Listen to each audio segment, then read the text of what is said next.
लंबाई, ये एक सूत्र हो जाएगा। ऐसी स्थिति में रेखीय आवर्धन ज्ञात करने के लिए जब वस्तु की लंबाई और वस्तु के प्रतिबिंब की लंबाई दी रहेगी तो इसके लिए ये सूत्र हम लगाएंगे। इसके लिए दूसरा सूत्र है रेखीय आवर्धन के लिए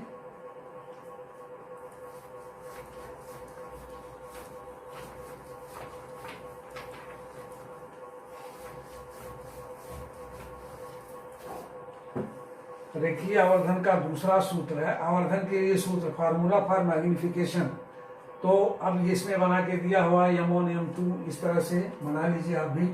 देखिए ये है m1 m2 आपका m1 m2, ये अवतल दर्पण हो गया, ये इसका P हो गया, इसका F हो गया, इसका C हो गया और ये वस्तु रखी हुई है यहाँ पर। तो ऐसी स्थिति में वस्तु जब रखी रहेगी यहाँ पर तो ये परावर्तित उसके क्या कहते हैं आपतित होकर के अवतल दर्पण पर ये इसके फोकस से वापस चली जाएगी। ये इस तरह से दिखा देंगे और ये चिड़िया की तरह दिखा देंगे, उड़ती हुई वापस चली गई। दूसरी किरण इसकी जो है इसकी वक्रता केंद्र से होकर जाएगी और ये वक्रता केंद्र और इसी दिशा में वापस भी हो जाएगी। तो ये जहां पर दोनों कटेंगी ये जो है वस्तु का प्रतिबिंब यहीं पर बनेगा। मान लीजिए वस्तु है आपकी ए बी, तो इसका प्रतिबिंब क्या बन रहा है ए डैश बी डैश। तो इसके रेखीय आवर्धन के लिए जो सूत्र दिया हुआ निकाला गया है m बराबर H dash upon H equal to minus B upon U के। ये है m equal to H dash upon H जो ऊपर पहले बताए हैं equal to minus U upon V के, नहीं sorry minus B upon U है, माइनस वी अपॉन यू के। तो एच डैश और एच और माइनस वी और यू ये क्या है, देखिए एच जो है ये वस्तु की लंबाई है, वस्तु के प्रतिबिंब की लंबाई है। एच क्या है, ये वस्तु की लंबाई है, यानी पीबी ये हो गया एच और पी डैश ए डैश बी डैश जो है ये हो गया एच डैश के। अब उसके बाद ये माइनस बी अपॉन यू लिखा हुआ है, तो ध्रुव से ये जहां पर वस्तु का प्रतिबिंब बन रहा है पीबी डैश ये लिखा जाएगा वी के पीबी डैश। ये इस तरह से कोई भी न्यूमेरिकल होगा तो न्यूमेरिकल में आपको ध्यान पूर्वक ये देखना पड़ेगा कि किसका मान दिया हुआ है और किसका मान ज्ञात करना है, तो हम इसको आसानी से निकाल सकते हैं।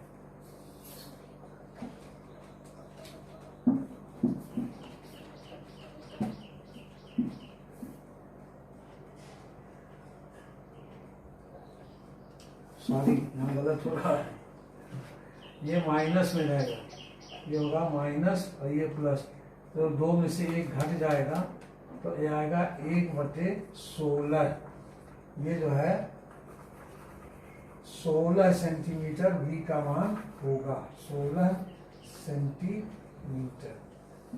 इस तरह से इसका मान v का मान प्लस में आएगा, 16 सेंटीमीटर हो जाएगा। आगे देखिए इसका एक न्यूमेरिकल और दिया हुआ है, इसको भी देख लीजिए, तब आगे हम बताते हैं।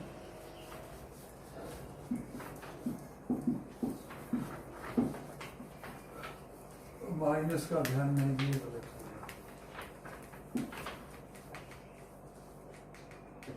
हाँ इसमें अगला न्यूमेरिकल दिया हुआ है। यदि कोई वस्तु उत्तल दर्पण के सम्मुख 40 सेंटीमीटर दूरी पर स्थित है, तो ये 40 सेंटीमीटर जो रखा दिया हुआ है ये दर्पण है आपका, इस दर्पण से इसके ध्रुव से 40 सेंटीमीटर की दूरी पर ये वस्तु रखी हुई है। यहाँ P से लेकर के इस A तक की दूरी PA, यानी PA हो गया है आपका U का मान, U बराबर लिखा जाएगा -40 सेंटीमीटर। फिर आगे कह रहा है जिसका प्रतिबिंब 10 सेंटीमीटर दूरी पर बनता है, यानी प्रतिबिंब यहाँ कहीं 10 सेंटीमीटर की दूरी पर बनता है, तो v बराबर ये लिखा जाएगा 10 सेंटीमीटर। v जो है प्रतिबिंब जो है वो धनात्मक में रहेगा। तो फिर आगे कह रहा है उत्तल दर्पण की फोकस दूरी क्या होगी, f का मान आपको ज्ञात करना है, ये निकालना है। तो सूत्र ये दिया हुआ, इसी सूत्र का प्रयोग करेंगे, 1/u plus 1/v equal to 1/f के, या इसको यूं भी कर सकते हैं 1/f इक्वल टू 1/vu और प्लस 1/v के। दोनों तरह से लिख सकते हैं, इसमें किसी चिन्ह का कोई परिवर्तन नहीं होगा। तो अब जो u का मान दिया हुआ उसको रखेंगे, v का मान जो दिया हुआ उसको रखेंगे, तो f का मान आसानी से ज्ञात हो जाएगा। ये हो गया। देखिए u का मान कितना दिया हुआ है 40, तो यहाँ लिखेंगे 1/-40 और यहाँ प्लस हो जाएगा 1/10, ये बराबर हो गया 1/f के, या f को इधर कर दीजिए, 1/f बराबर लिख दीजिए 1/-40, माइनस छूट गया है, 1/-40 प्लस 1/10 के। अब f का मान ज्ञात करने के लिए हमें 40 और 10 का एलसीएम लेना पड़ेगा। तो 10 और 40 का एलसीएम 40 ही होगा, क्योंकि 40 ऐसी संख्या है जो 40 से भाग देने पर भी कट जाएगी और 10 से भी डिवाइड करने पर 40 पूरा पूरा कटेगा। देखिए यहाँ चिन्ह नहीं लेना है, बल्कि केवल जैसे ये माइनस है ना, -40 नहीं 40 हमको एलसीएम लेंगे। अगर -40 रखेंगे तो उल्टा हो जाएगा, तो गलत हो जाएगा। तो जब गुणा करेंगे तो माइनस माइनस प्लस में आ जाएगा। तो ऐसी स्थिति में 40 होगा। आप देखिए इस 40 से 40 में भाग कर देंगे, एक बार जाएगा, एक का यहाँ गुणा कर देंगे एक में, तो एक एकन्ने एक, यानी -1 लिखा जाएगा ये, और बीच में रहेगा प्लस। 10 से 40 को डिवाइड करेंगे, 4 बार जाएगा, फिर उसका अंश में, ऊपर वाले को अंश नीचे वाले को हर कहते हैं, अंश में गुणा करके रख देंगे, 4 एकन्ने 4। तो ये बराबर हुआ है आपका -1 प्लस 4/40।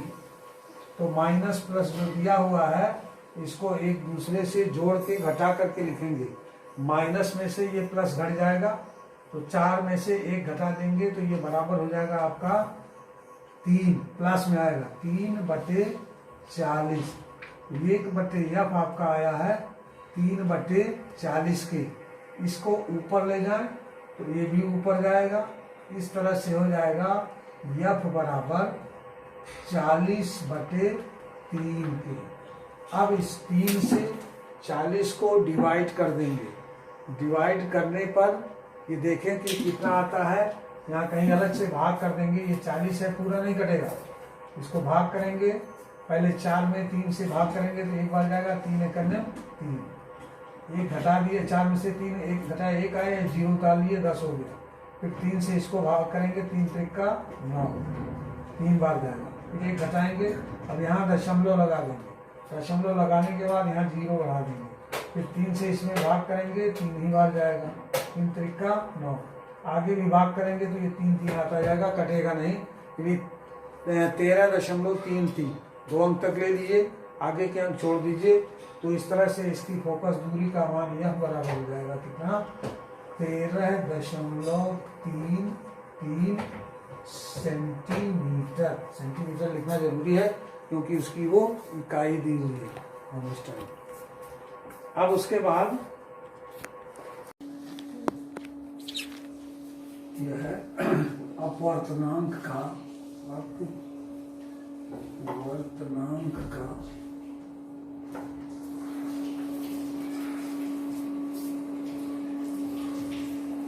प्रकाश की चाल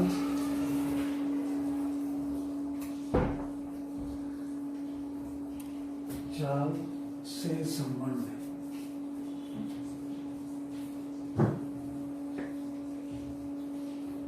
देखिए अपवर्तनांक का प्रकाश की चाल से क्या संबंध है, इसमें दिया हुआ है। किसी माध्यम का अपवर्तनांक निर्वात अथवा वायु में प्रकाश की चाल और उस माध्यम में प्रकाश की चाल का जो अनुपात होगा उसी को कहेंगे माध्यम का अपवर्तनांक। यानी माध्यम का अपवर्तनांक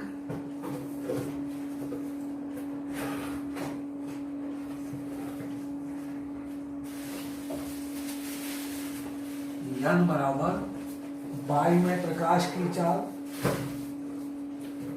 वायु में प्रकाश की चाल बटे माध्यम में प्रकाश की चाल। वायु में प्रकाश की चाल बटे उस माध्यम में जिस माध्यम का निकालना है, माध्यम में प्रकाश की चाल। तो वायु में प्रकाश की चाल को c से लिखा जाता है। वायु में प्रकाश की चाल क्या होती है? c, और माध्यम में प्रकाश की चाल क्या होती है? v। तो इस तरह से माध्यम का अपवर्तनांक n बराबर हो जाएगा c/v, जहाँ c प्रकाश की चाल है और v जो है माध्यम में प्रकाश की चाल है। तो इस तरह से n बराबर c/p, अर्थात किन्हीं दो माध्यमों के लिए प्रथम माध्यम के सापेक्ष द्वितीय माध्यम का अपवर्तनांक उन माध्यमों के प्रकाश की चालों का अनुपात होता है। ठीक, ये उदाहरण एक दिया हुआ इसमें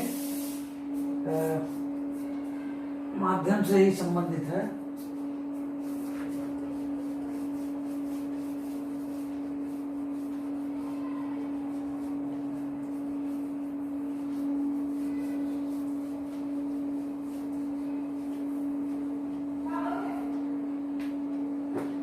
इसमें कह रहा है कि वायु के सापेक्ष कांच का अपवर्तनांक ज्ञात करना है। तो वायु के सापेक्ष कांच का अपवर्तनांक ये लिखा जाएगा, वायु के लिए छोटा a और अपवर्तनांक के लिए n और कांच के लिए लिखा जाएगा g। ये पढ़ा जाएगा ANG, यानी वायु के सापेक्ष कांच का अपवर्तनांक। ये बराबर होगा वायु में प्रकाश की चाल, वायु में प्रकाश की चाल, वायु में प्रकाश की चाल को c से लिखा जाएगा बटे कांच में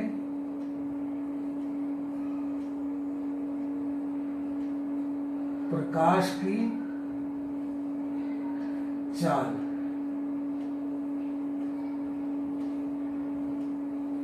इसको लिखेंगे VG से। तो ये हो गया समीकरण 1 आपका, समीकरण नंबर 1। फिर उसी तरह से वायु में प्रकाश की चाल,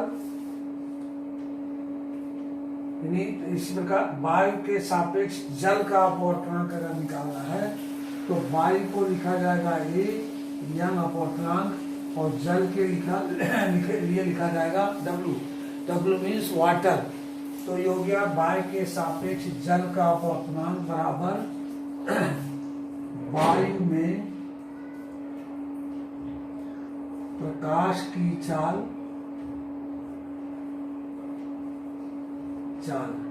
बटे जल में प्रकाश की चाल। तो वायु में प्रकाश की चाल वही रहेगा, c रहेगा, और जल में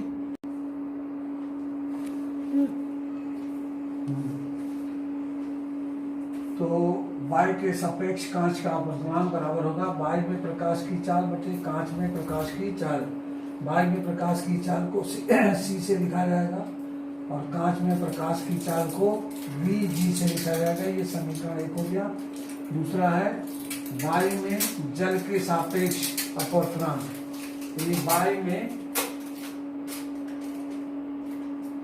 वायु के सापेक्ष जल का अपवर्तनांक, वायु के सापेक्ष जल का अपवर्तनांक बराबर वायु में प्रकाश की चाल बटे जल में प्रकाश की चाल, वायु में प्रकाश की चाल को C से लिखा जाएगा और जल में प्रकाश की चाल को VW, छोटा W मीन्स वाटर। ये समीकरण 2 हो गया। अब इन दोनों समीकरण को क्या करेंगे, समीकरण 2 से समीकरण 1 में भाग देने पर या दोनों समीकरणों की तुलना करने पर, तो समीकरण 1 है ये आपका ANW बटे समीकरण 1 है ANG बराबर हो जाएगा यहाँ पर C/VW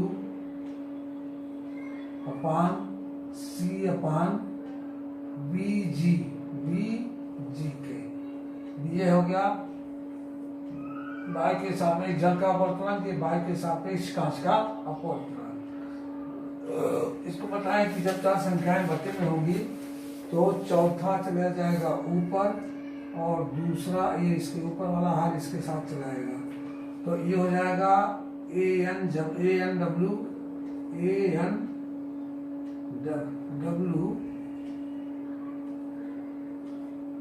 बटे ANG बराबर VG into C/VW into C के। तो ये C कट जाएगा, तो ये आपका आएगा कितना, VG/VW हो गया VG/VW बराबर हो जाएगा ये आपका GNW के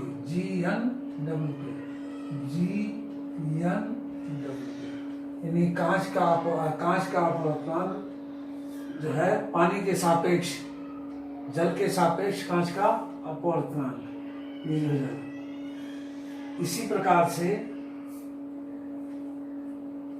कहा कि 2 माध्यम है, यानी पहले माध्यम 1 और दूसरा माध्यम 2 है, तो माध्यम 1 की चाल V1 और माध्यम 2 की चाल V2 हो, तो इस प्रकार से 1N2 प्रथम माध्यम से द्वितीय माध्यम का अपवर्तनांक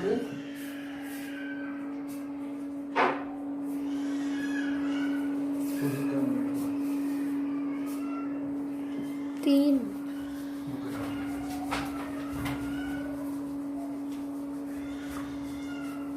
फिर आपका मोबाइल देखा था, स्विच ऑफ कर गया मोबाइल ये।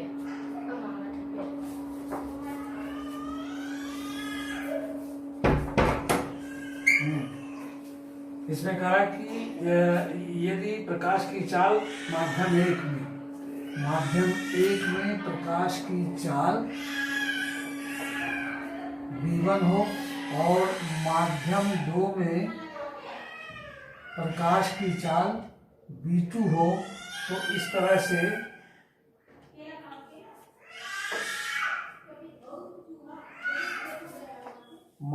माध्यम 2 का माध्यम 1 के सापेक्ष अपवर्तनांक, यानी माध्यम 2 का माध्यम 1 के सापेक्ष अपवर्तनांक हो जाएगा 1N2 इक्वल टू V2/V1 के, ठीक इसी तरह से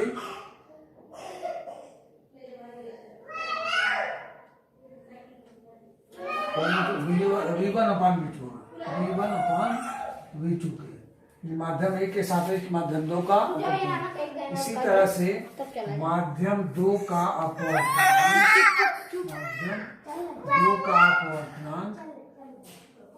V2 माध्यम 1 के सापेक्ष अपवर्तनांक V1 ये बराबर हो जाएगा 2N1 इक्वल टू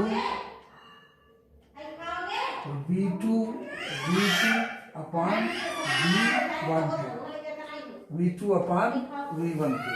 तो ये हो गया बाई क्राउन कांच तथा हीरे का अपवर्तनांक क्रमशः 1.0003 1.52 तथा 2.42 होते हैं। यानी वायु का अपवर्तनांक, वायु, क्राउन, कांच तथा हीरे का अपवर्तनांक ये दिया हुआ है, तथा वायु का अपवर्तनांक सबसे कम तथा हीरे का अपवर्तनांक सबसे अधिक होता है। कैसे? यहाँ दिया हुआ एक माध्यम के सापेक्ष दूसरे माध्यम का अपवर्तनांक प्रकाश के रंग पर निर्भर करता है। एक माध्यम का अपवर्तनांक दूसरे माध्यम के अपवर्तनांक के प्रकाश के ऊपर निर्भर करता है। तो प्रकाश जो है आगे जब आप स्पेक्ट्रम पढ़ाया जाएगा प्रिज्म में, तो ये प्रकाश के रंग जो है 7 रंगों में, सूर्य का प्रकाश जो होगा वो 7 रंगों में विभक्त हो जाएगा। सबसे पहले बैगनी रंग होगा, बैगनी, और सबसे अंत में जो होगा वो लाल रंग होगा। तो इसमें कह रहा है कि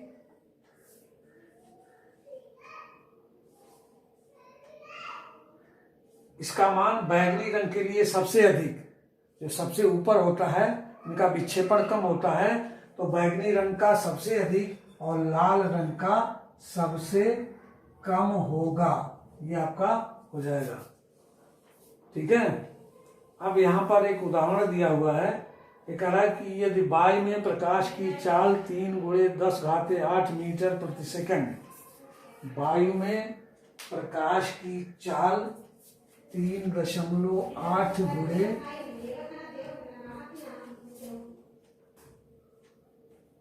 वायु में प्रकाश